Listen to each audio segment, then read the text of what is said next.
Hi అండి, ఇంకా rice పెట్టేసుకున్నాను. సో పప్పుచారు రెడీ అయిపోయింది. ఇందులోకి అయితే మనకి సమ్మర్ కాబట్టి పచ్చళ్ళు కొంచెం అవాయిడ్ చేస్తాం కదా, మరీ ఎండలు ఎక్కువ ఉన్నాయండి. సో ఇందులోకి వచ్చేసి వడియాలు వేయించుకుంటున్నాను.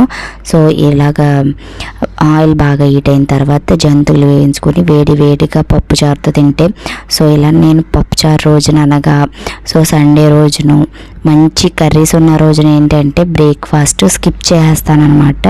సో 11కి 12కి తినేయడానికి ట్రై చేస్తానన్నమాట, టీ తాగేసి మార్నింగ్.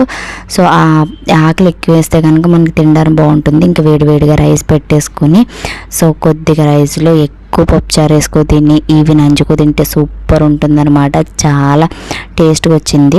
ఆ పెసరపప్పు పప్పుచారు అనమాట, అది కూడా పెట్టాను చూడండి, చాలా టేస్ట్గా వచ్చింది. సమ్మర్లో మనకి ఇలా రసం పప్పుచారు ఇవి తింటేనే కొంచెం బాగుంటుందన్నమాట. So curries